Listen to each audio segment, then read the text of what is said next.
Everyone, welcome to the class. तो आज की क्लास में हम करेंगे मेक्स लेवल की पजल सॉल्व। ये हमारा सेट 8 है। इससे पहले हम लोग 7 सेट्स सॉल्व कर चुके हैं। अगर आपने वो नहीं देखा है तो आप इस चैनल की प्लेलिस्ट में जाकर उनको देख सकते हो। आपको काफ़ी हेल्प मिल जाएगी ये सारी क्वेश्चंस देखने के बाद। SBI PO और क्लर्क का जो मेंस का पेपर आपका लाइंड अप है, उसमें आप इसके हेल्प से काफ़ी चीज़ें मेंस लेवल की सीख सकते हो। उसके अलावा प्री का भी हम लोग सॉल्व कर रहे हैं। प्री का फुल मॉक हम सॉल्व कर चुके हैं और भी काफ़ी सारी चीज़ें हम सॉल्व करेंगे। इस चैनल पर जुड़े रहिए काफ़ी कुछ सीखने के लिए। तो यहाँ पर आपको बदल दिख रही है, सामने लिखी हुई है इंग्लिश लैंग्वेज में, यहाँ पर देखो हिंदी लैंग्वेज में लिखी हुई है। जैसे हिंदी लैंग्वेज में पढ़ना है वो इसे वीडियो को पॉज करके यहाँ से रीड कर सकता है। देखो यहाँ पर कह रहे हैं कि 8 पर्सन्स है, नाम आपको दे रखे ए से लेके एच तक। सर्कल पर बैठते हैं सेंटर की तरफ फेस करते हुए। कहाँ पर बैठ रहे हैं? सर्कल पे सेंटर की तरफ फेस करते हुए बैठ रहे हैं। They have different number of chocolates, सबके पास अलग अलग चॉकलेट्स हैं। The consecutive alphabetically named person are not sitting adjacent या टुगेदर। जो भी नेम साथ में है, जैसे कि अगर मैं बी की बात करूँ तो बी के पास ए भी नहीं बैठा होगा और बी के पास सी भी नहीं बैठा होगा, ऐसा आपको यहाँ पर ये बता रहे हैं। और नोट पॉइंट में कह रहे हैं the chocolates with the immediate neighbour are the multiple of and not the fact. Neither the multiple, ना तो वो मल्टीपल है ना ही फैक्टर है। जैसे अगर कोई पर्सन पी है, उसके पास 12 चॉकलेट्स हैं, तो पी के जो नेबर्स होंगी उनके पास जो चॉकलेट्स होंगी वो ना तो 12 का मल्टीपल आएंगी ना ही 12 का फैक्टर आएंगी। ठीक है, अब आपने इस पॉइंट समझ लिया। अब नेक्स्ट पैराग्राफ में आपको बताया गया है कि सॉल्व क्या करना है। इंस्ट्रक्शन पार्ट हमने इतना रीड कर लिया है। अब नेक्स्ट पार्ट में आपको यहाँ पर क्या बनाना है, एक सर्कल बनाना है और यहाँ पर जो है वो 8 लोग बैठे हुए हैं इस तरह से, 4 5 6 7 और 8। ये सबके सब अंदर की तरफ फेस कर रहे हैं। कह रहे हैं D seats third the left the one who has 11 chocolates. 11 chocolates के 1 2 थर्ड लेफ्ट में क्या है? डी है, हमने इसको रख दिया है। E sits second the right of the one who has 18 chocolates. 18 chocolates के सेकंड राइट में कौन आएगा? ई आएगा। हमने इसको यहाँ पर अभी लिखा है क्योंकि मैं पता भी नहीं है अभी क्या क्या है, कहाँ पर 18 आएगा कहाँ पर ई, तो हमने इसको नोट डाउन कर लिया है। D has the chocolates which is divisible by 10। D के पास जो चॉकलेट्स हैं वो 10 से डिविजिबल हैं। अब 10 से डिविजिबल मतलब कि हम ये लिख सकते हैं कि डी के पास जो होंगी चॉकलेट्स वो 10x होंगी। ठीक है। Number of persons between D and E, जितने भी पर्सनस डी और ई के बीच में बैठे हैं इस सेम, वो सेम है number of person between F and A, उतने ही पर्सनस एफ और ए के बीच में बैठे हुए हैं। When counted from the left of both D और एफ, जब आप डी के लेफ्ट से काउंट करो तब या फिर एफ के लेफ्ट से काउंट करो तब। F has more than 30 chocolates, F के पास 30 चॉकलेट्स से ज़्यादा चॉकलेट्स हैं। A sets third the left the one who has 7 chocolates. 7 chocolates के थर्ड लेफ्ट में क्या आएगा? आपका ए आएगा। मैंने इसको यहाँ पर इस तरह से लिख लिया है। A has an even number of chocolates, और ए के पास जो है चॉकलेट्स वो इवन नंबर चॉकलेट्स हैं। G sets second the right of the one who has 29 chocolates. 29 chocolates के सेकंड राइट में क्या आएगा? आपका जी आएगा, नॉट ए। ए नहीं आएगा, जी आएगा। ठीक है, ऐसा बोल रहे हैं। G has a prime number of chocolates, और जी के पास जो चॉकलेट्स हैं वो प्राइम नंबर ऑफ चॉकलेट्स हैं। The number of persons between A and E, जितने भी पर्सनस ए और ई के बीच में बैठे हैं इस same number of persons between G and B, उतने ही पर्सनस जी और बी के बीच में बैठे हुए हैं। When counted from the right of both A and B, जब आप ए के राइट से या फिर बी के राइट से काउंट करते हो तब। F and C are not the neighbours, कह रहे हैं कि एफ और सी जो है वो नेबर्स नहीं हैं। G has 2 chocolates more than C, G has 2 chocolates more than C. D has twice the sum of the chocolates G and H, D के पास जो ट्वाइस है, किसका ट्वाइस है? सम का। किसका सम? जी और एच का sum. F has 8 more chocolates then E, F के पास ई से ज़्यादा चॉकलेट है, 8 ज़्यादा है। G has 1 chocolate more than the half of chocolate than of E, G के पास जो है वो एक ज़्यादा है। किससे ज़्यादा है? ई के हाफ से एक ज़्यादा है जी के पास। तो मैंने सारी कंडीशंस को नोट डाउन कर लिया है। अब मुझे इस सारी कंडीशंस को मर्ज करते हुए यहाँ पर सेट करना है। ठीक है, तो जैसे मैंने यहाँ पर लिखा, ये जो फर्स्ट लिखा था D has third the, D sets third the left the one who has 11 chocolates, तो ये 11 और यही सेट हो पाया, बाकी कुछ भी अभी सेट नहीं हो पाया है। अब अगर मैं ये 18 और ई को सेट करूं, क्योंकि यहाँ पर स्टार्टिंग में नोट पॉइंट में लिखा था कि जो कॉन्जिक्यूटिवली अल्फ़ाबेटिकली नेम पर्सन है वो साथ में नहीं बैठे हैं, तो डी के आसपास ई तो नहीं बैठा होगा, इतना हम समझ पा रहे हैं कि यहाँ पर ई नहीं है। ठीक है, तो ई की अब इसके अलावा भी बहुत सारी पॉसिबिलिटीज बन जाती हैं।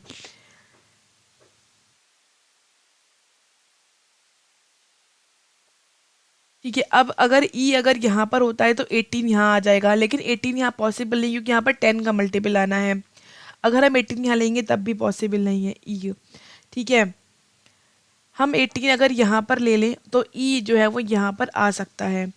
अच्छा, इसके अलावा और भी ये हो सकता है, वो हम इस पॉसिबिलिटी में देखते हैं। यहाँ पर हमने डी और 11 तो रखा ही हुआ है। अगर हम 18 को यहाँ पर ले लेंगे तो ई जो है वो यहाँ आ जाएगा, इसके बाद नहीं आ पाएगा। ठीक है, तो हमने इस तरह से इसको ले लिया। अब ये हमने सेट कर दिया। अब डी और ई, अब डी के अगर लेफ्ट से देखो तो यहाँ पर 3 लोग हैं इस पॉसिबिलिटी में, और यहाँ पर अगर आप देखो डी के लेफ्ट से तो एक ही पर्सन है। अब एफ की अगर मैं बात करूँ तो एफ ई के पास तो नहीं आ सकता क्योंकि एफ और ई जो है वो कॉन्जिक्यूटिवली अल्फ़ाबेटिकली पर्सन्स हैं। तो एफ जो है वो कहाँ आएगा? एफ अगर आप चाहो तो यहाँ ले सकते हो क्योंकि यहाँ तो नहीं आ सकता। एफ के सामने यहाँ पर आपका ए जो है वो आ जाएगा। इस केस में यहाँ पर नहीं आ सकता, एफ यहाँ आएगा तो एक गैप पर ए यहाँ पर आ सकता है। एफ यहाँ ले लो ये अगर, तो ए आपका यहाँ पर आ जाएगा। ठीक है, उसके बाद डी के पास 10x है। ठीक है, एफ के पास ज़्यादा है 30 से। ओके, ए और ई, अगर ए के राइट से काउंट करोगे तब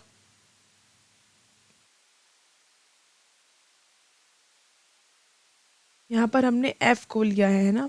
हाँ, तो ए के राइट से काउंट करेंगे तो यहाँ पर एक पर्सन है, यहाँ पर आपके 3 पर्सन हैं, तो जी और बी में आपका एक पर्सन आना चाहिए। अब जी जो है वो देखो, आप क्या यहाँ ले सकते हो जी? हाँ ले सकते हो, बी यहाँ पर आ जाएगा, लेकिन बी के राइट से काउंट करना है तो बी यहाँ नहीं ले सकते क्योंकि ए और बी पास पास आ रहा है। बी यहाँ ले सकते हैं नहीं, बी यहाँ ले सकते हैं हम, इसके बाद यहाँ पर बी रख सकते हैं और फिर जी हम यहाँ रख सकते हैं। इस केस में ए और ई 3 गैप पर हैं, हम बी यहाँ रख सकते हैं नहीं क्योंकि ए और बी पास पास आ जाएगा, यहाँ रख सकते हैं बी को नहीं, यहाँ रख नहीं सकते, यहाँ रखेंगे तो 1 2 3 गैप पर हम यहाँ पर जी रख सकते हैं, तो हमने इसको भी रख दिया है। उसके बाद अब क्या बचा है? A B C. अब सी देखो, सी कह रहे हैं एफ के पास नहीं आ सकता, तो सी आपके पास जगह यहाँ पर ये बच रही है। इस केस में कह रहे हैं एफ के पास, तो सी यहाँ बच रहा है। अब क्या बचा है? C D E F G और एच। एच आप इसको यहाँ रख दो, इस केस में एच आप यहाँ रख दो, ये आपने सेट कर दिया है। अब ए जो है वो 7 के लेफ्ट में है, तो 7 ऑब्वियसली यहाँ पर आ जाएगा, 7 ऑब्वियसली यहाँ पर आ जाएगा। आप इसको भी आपने बना दिया। ए के पास नंबर इवन है, अभी वो पता नहीं है, लेकिन 29 के राइट में जी है, तो 29 आपका यहाँ पर आता है। ठीक है, और इस केस में 29 आपका यहाँ पर आ जाता है, तो आपने इसको भी रख दिया है, इसको भी रख दिया है आपने। एफ और सी भी हो गया है आपका। जी का एक प्राइम नंबर है, वो भी पता नहीं चला है। ठीक है, और जो नंबर्स हैं आपके पास, क्या वो बता रखे हैं कि कहाँ से कहाँ तक है? ये आपको नहीं बता रखे हैं अभी कुछ भी। ठीक है, चलो। अच्छा, यहाँ पर कह रहे हैं G is equals to C plus two. C has 11 chocolates, right? तो जी का नंबर आ गया 13 और जी का प्राइम नंबर भी आपका आ गया है। यहाँ पर सी के पास 29 है, तो यहाँ पे आ जाते हैं 31, जो कि चल जाएंगे, प्राइम नंबर भी है आपका। जी प्लस एच का अगर आप सम करते हो, 13 प्लस 7 इज 20, 20 का आप डबल करोगे, 2 करोगे तब आपको 40 मिलेगा, और 10 आपको, ये 10 का मल्टीपल भी चाहिए था, डी पर चलेगा। 31 प्लस 7 इज 40, 40 का आप डबल करोगे तो फिर आपको 80 मिल जाएगा, जो कि चलेगा क्योंकि 10 जो है वो का मल्टीपल हो गया 80।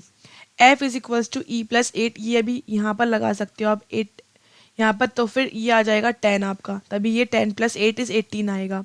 यहाँ पर अभी नहीं रख सकते आप क्योंकि जगह नहीं हो पा रही है।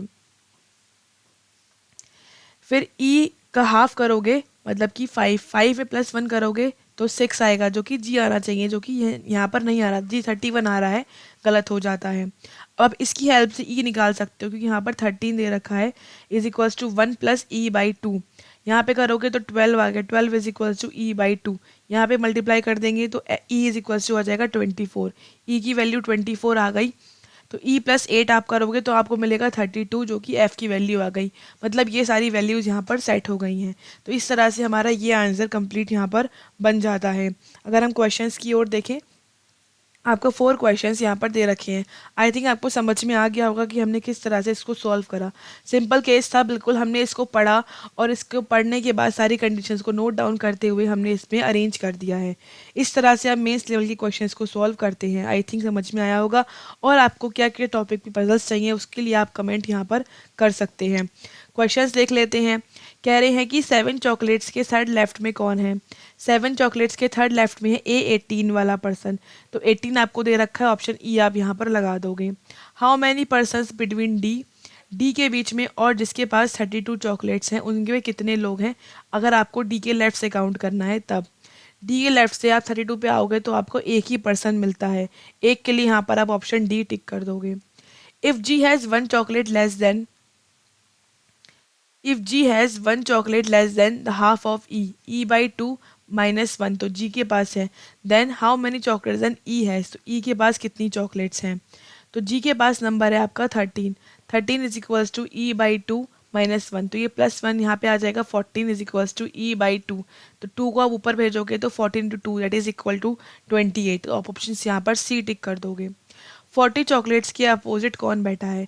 40 के अपोजिट बैठा है आपका E24। E24 यहाँ पर आपका डायरेक्टली नहीं दे रखा है। डी का सेकंड लेफ्ट वो ई नहीं है। सी का इमीडिएट राइट देखो आप यहाँ पर सी का जो इमीडिएट राइट है वो ई ही है, मतलब आपको ऑप्शन ई मिल गया ऑप्शन बी में। तो ऑप्शन बी आप यहाँ पर टिक करोगे। तो इस तरह से हमें ये सारे क्वेश्चंस को टिक करना था।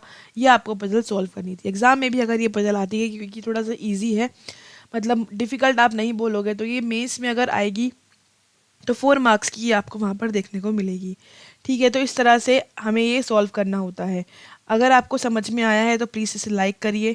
और भी क्वेश्चंस देखने के लिए आप पहले हमने 7 क्वेश्चंस सॉल्व कर चुके हैं तो आप उनको भी देख सकते हो प्लेलिस्ट में जाके। आगे हम काफ़ी सारे क्वेश्चंस और भी सॉल्व करेंगे। तो देखते रहिए वीडियो को, सब लाइक करिएगा और अगर पसंद आ रहा है तो चैनल को सब्सक्राइब भी करिएगा। Thank you so much for watching.